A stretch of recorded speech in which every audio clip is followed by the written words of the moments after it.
Hello, hello, j'espère que vous allez tous bien par la grâce de Dieu, que la semaine se passe bien. Comme d'habitude, n'oubliez jamais, Jésus vous aime et il vous aime d'un amour éternel. Et il a donné sa vie sur la croix, son sang a coulé, pour une réconciliation extraordinaire avec le Père Céleste. Il a donné sa vie pour l'humanité, il nous a présenté le Père, il nous a présenté le royaume des cieux. Et après sa mort, alléluia, le troisième jour, Dieu le Père l'a ressuscité des morts. Et maintenant, il vit dans le cœur de chacun des croyants. Il est vivant, il est autour de nous, il est en nous par son esprit, il est sur nous par son esprit. Et voilà, donc c'est très important. Et sachez aussi que ceux qui ont choisi Jésus-Christ comme leur Seigneur et leur Sauveur personnel, non seulement vous êtes sauvés, vous avez la vie éternelle, mais vous avez fait le bon choix, le meilleur choix. Maintenant, il faut continuer la marche. Courez, hein. Le Seigneur dit dans sa parole que c'est avec violence que le royaume des cieux est encore forcé. Il faut y aller. Il ne faut pas se laisser distraire. Petit story time. Euh, Déjà, je ne savais même pas que j'allais faire une vidéo. C'est très étrange ce qui s'est passé. C'est très étrange. En fait, voilà, j'avais envie de me promener, je suis sortie, etc. Et d'ailleurs, bon, comme d'habitude, hein, voilà, le Seigneur mettait des personnes sur mon chemin, des personnes à qui j'ai annoncé le Seigneur, de belles rencontres vraiment. Moi, souvent, je suis pas trop à l'aise quand il y a plusieurs personnes en même temps, mais là, vraiment, il y avait deux messieurs. euh, voilà, tac, j'annonce le Seigneur, etc. Bon, c'était sympa. Et après, je rentre et tout, et après, le Seigneur, il me dit, non, tranquille, il y aura pas de vidéo. Tranquille, tu vois. Voilà, tu t'es apprêté vite fait, mais bon, tranquille, il y aura pas de vidéo et tout, pardon. Il y aura pas de vidéo. Et je dis, vas-y, ok, la soirée passe et tout. Vraiment, le temps passe. À un moment donné, je devais faire toujours l'histoire de la vaisselle. Toujours l'histoire de la vaisselle. Incroyable. Et après, je regarde la vaisselle et tout. Le Seigneur me dit, non, tranquille et tout. Tu peux laisser la vaisselle pour demain et tout. Je me dis, ah oui, d'accord, Seigneur et tout. Après, je disais, franchement, là, vraiment, j'ai juste envie de rester au calme, ne pas entendre le bruit des vaisselles, la ting-ting sonner dans mes oreilles, là. Et puis après, genre, je commence, vous voyez, quand le Seigneur, il dit que c'est lui qui crée en nous le vouloir et le faire. Maintenant, l'esprit, et ça que j'aime avec Dieu, c'est que il agit avec nous tantôt d'une manière, tantôt d'une autre. Et on doit se laisser conduire par lui, le laisser faire. Et donc, d'un coup, comme ça, je vois, voilà, je commence à ranger un peu les vaisselles du panier, etc. Après, je vois, là, c'est vide et tout. Maintenant, il reste un peu de vaisselle. Bah, autant la faire. Et puis, je sens vraiment le snack qui fait la vaisselle avec moi et tout. Même pas de bruit, rien. Après, je suis en train de clôturer. Non, je sens, oh, une vidéo. Après, je rigolais, je disais vraiment, Seigneur, comme ça. Après, elle m'a dit, oui, après, elle m'a dit, comme d'habitude, hein, tranquille, t'inquiète. De toute façon, c'est moi qui vais parler. Et donc, voilà, on le laisse faire. Parce que là, de toute façon, le Seigneur, il me connaît. Quand c'est comme ça, je dis, Seigneur, c'est ta tribune, parle, dis ce que tu veux dire, etc. Mais en tout cas, voilà, on est au mois de décembre, alléluia, gloire à Dieu. L'année 2025 est en train de tendre vers la fin. Et on va arriver à 2026, gloire à Dieu, c'est une grâce aussi. Mais il ne faut pas oublier que Noël, c'est la commémoration de la naissance de notre Seigneur Jésus-Christ, Roi des rois, Seigneur des seigneurs, Emmanuel, Dieu avec nous. Et c'est une grâce. Et ce que j'aime bien, ce que j'aime aussi en anglais, Noël, joyeux Noël, ça se dit Merry Christmas. Donc c'est Christ avec Mus derrière, à côté. Et je me suis dit, mais waouh, au moins avec eux, on ne peut pas oublier que c'est Christ.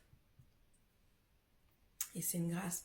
Donc vraiment, cette année, ne vivez pas Noël comme d'habitude. Ce n'est pas que les cadeaux, etc. Non, c'est vraiment le fait de nous rappeler qu'à un moment donné, à une date donnée, le Seigneur est venu sur la terre. Alors oui, effectivement, c'est pas forcément le 24 décembre, mais peu importe. C'est la commémoration de sa naissance. Nous savons qu'à un moment donné, à une date T, ben notre Seigneur Jésus-Christ est venu sur cette terre, humblement. Et sa maman, oui, une vierge, Marie, servante de Dieu. et son père, Joseph, serviteur de l'Éternel aussi, qui avait une grande mission qui était attachée à leur vie. Et donc, vous savez, c'est tellement important d'être disponible pour le Seigneur, de le laisser faire, de lui obéir, de lui faire confiance. Au début, on ne comprend pas, mais au fur et à mesure, après, le Seigneur, il nous dit même ses secrets. Il nous... Le Dieu que nous servons, il est tellement vivant. Il est tellement vivant. Il est plus vivant que ce que vous pensez. Si vous le laissez faire, vous pouvez avoir des conversations comme ça, spontanées avec le Seigneur. Mais lui aussi, il parle. Lui aussi, il se révèle. Vous voyez, il y a des choses, c'est l'intimité, donc je peux pas en parler là. Mais il y a des choses que le Seigneur m'a dit, j'ai rigolé. Franchement, ayez une relation d'intimité avec le Seigneur. Soyez ses amis. Il va vous raconter des choses, même de son même de sur son identité, même sur sa nature. Mais comment est-ce qu'il était? Moi, je me souviens qu'il y avait des moments où je lisais la Bible et je voyais les scènes. Vous voyez? C'est incroyable. La Bible, c'est la parole de Dieu. Même si des personnes se lèvent pour dire que non, c'est falsifié, ils ont qu'à parler. Le Seigneur a dit que lui-même, il était la parole. La Bible sauve encore. Elle délivre encore, elle guérit encore. Si on comprend que la parole de Dieu, c'est notre Seigneur, c'est la parole de notre Seigneur, ce sont des témoignages à travers lesquels le Seigneur se manifeste. Donc c'est une grâce. C'est un miracle de pouvoir avoir une Bible chez soi. C'est un miracle de connaître Christ. Je vous dis la vérité, moi, par exemple, il y a des fois, je suis là, je vais faire mes courses ou caisse, et je regarde ces gens-là, je dis, Seigneur, mais effectivement, si personne ne leur parle de toi, comment entendront-ils parler de toi? Ça, c'est notre mission en tant qu'enfants de Dieu. Nous devons parler de Jésus autour de nous. Oui, ce n'est pas toujours facile, mais c'est vrai que quand on répond à l'appel, le Seigneur va toujours aplanir nos sentiers. Et vous savez aussi, parfois, c'est l'environnement qui gâche, c'est l'environnement qui bloque votre appel, c'est l'environnement qui fait que vous êtes encore assis alors que depuis vous étiez censé guérir les malades, chasser les démons, prophétiser, être dans votre ministère. C'est quand on sort d'un certain environnement ou quand on répond à l'appel de Dieu que le Seigneur nous dit qui nous sommes. Il nous dit qui nous sommes, il nous donne notre identité.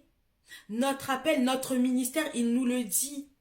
Pourquoi? Parce que lorsqu'on sort de la foule, on est beaucoup plus attentif et on comprend le langage de Dieu. On arrive à discerner, mais est-ce que c'est Dieu, est-ce que c'est pas Dieu? Peut-être qu'avant on me disait que c'était pas Dieu, mais ah non, en fait c'est Dieu. C'est Dieu. Et on a chacun notre histoire propre.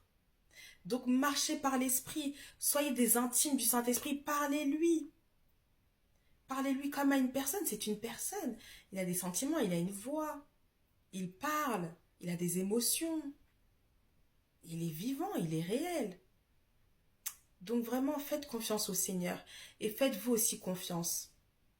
Une fois, je parlais à une femme et je lui disais, le Seigneur, en fait, ce qu'on appelle, par exemple, l'instinct, le pressentiment, eh bien, en fait, c'est le Saint-Esprit qui nous met des alertes. C'est le Saint-Esprit qui est en train de nous dire quelque chose, mais comme on ne comprend pas que c'est lui qui est en train de nous parler, eh bien, parfois, on peut même prendre ses sentiments, ses mauvais pressentiments à la légère, et quand on s'engouffre quand même dans cette voie-là, eh bien, effectivement, c'est la catastrophe, oui. Bah, à force, au fur et à mesure, on se rend compte que, ah, bah, en fait, c'était le Saint-Esprit qui nous parlait. C'était le Saint-Esprit qui nous disait, n'y va pas, fais attention, etc. Donc soyons attentifs, mais plus nous marchons dans la vérité, plus nous marchons comment dire, en nouveauté de vie avec le Seigneur, et plus on comprend. Et plus on comprend aussi l'urgence de l'évangélisation, l'urgence pour les âmes, l'urgence de l'avancée du royaume des cieux, et surtout l'urgence de la véracité et de la réalité du retour de Christ. Jésus-Christ revient bientôt. Il est vraiment grand temps de prendre des vraies décisions, de se séparer du péché, de sortir des mauvaises fréquentations, de prendre, de répondre à l'appel, de marcher selon l'Esprit de Dieu, de ne pas nous laisser distraire. Le monde avance tellement vite. Pourquoi? Parce que l'ennemi sait il a peu de temps et qu'on ne se blague pas. Hein, c'est notre génération. Hein. Le retour de Christ, c'est notre génération. Donc, on doit se tenir prêt. Tenez-vous prêts, Jésus revient bientôt. Il vous aime très très fort, mais il est aussi juste. Il ne peut pas se renier lui-même, il ne peut pas renier sa parole. Donc revenez au cœur de la louange, revenez au pied de la croix, et le Seigneur sera toujours à vos côtés. Que Dieu vous bénisse et à très bientôt. Bye!